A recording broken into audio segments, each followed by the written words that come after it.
Good morning. We're going to keep going, and this time we're going to do types of graph that you'll see. The first one is a frequency polygon. So frequency polygons are analogous to line graphs, and just as a line graph makes continuous data visually easily to interpret, so does frequency polygon. Right? Frequency polygons, you got to look at the data, and then you got to put it in class intervals, kind of like we did with our histogram. You're going to use the x and the y axis. And once you choose your range, you can place the data points. But this time when you place the data points, you're going to do it on the midpoint of the classes. And we're going to talk about that in a second. The caveat to frequency polygons is that they have to they have to begin with a frequency of 0 and end with a frequency of 0. So that means you've got to make classes before your actual classes and classes after it. And then once you plot the points, you've got to draw the line segments to connect them. So let's look at this. So here's frequency distributions of calculus tests, okay? So if I look at the upper bound and the lower bound, these are my classes. They just went ahead and made those. They did 49.5 to 59.5. So I'm assuming the lowest grade for this was 50. Because remember the rules of histograms that if you're going to start the classes, you want to do it with 1 decimal point past your lowest value. So I'm assuming the lowest value for this was 50. So I'm showing here's the lowest part of the classes. Here's the upper part of the classes. I have 1, 2, 3, 4, 5 classes. And then I have the midpoints. What is the midpoint again? 49.5 plus 59.5 divided by 2 gives me 54.5. I'm finding the average between the lower and the upper bounds.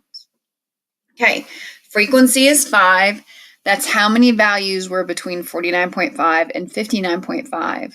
And cumulative frequency, remember that's where you take each frequency as you go up in the classes, you add them together.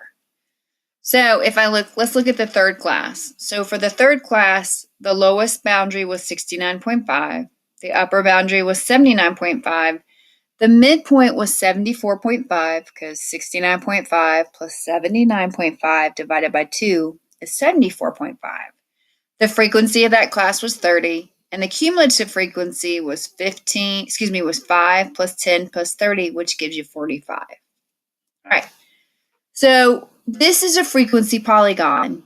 Remember that data, there was no grades in the 40s and there were no grades above 100. But what a frequency polygon does, remember I said it starts at 0 and ends at 0? So what I did is I know the class width is 10 because 54.5 to 64.5, if I subtract that from that, I get 10. Same for here, same for here, same for here. So I just subtract 10 from 54.5 to get 44.5. And up here, all I do with my highest midpoint is add 10 to that. And because there's no data in these, I just put 0 and I plot it.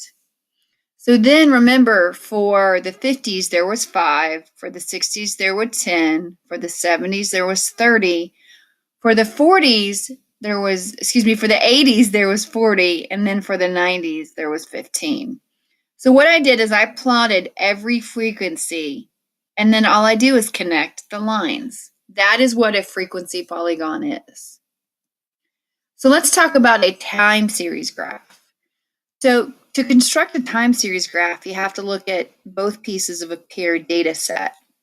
So you start with the Cartesian coordination system. Remember, that's just XY plot. Don't let that throw you.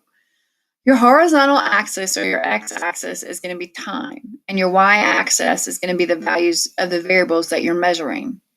So what you're doing is you're putting a point to mark your date and your measured quantity. You've done this before all through middle school and high school, because remember, on an XY axis, you have to have two values to make one point. You have to have an X and a Y. So here's an example.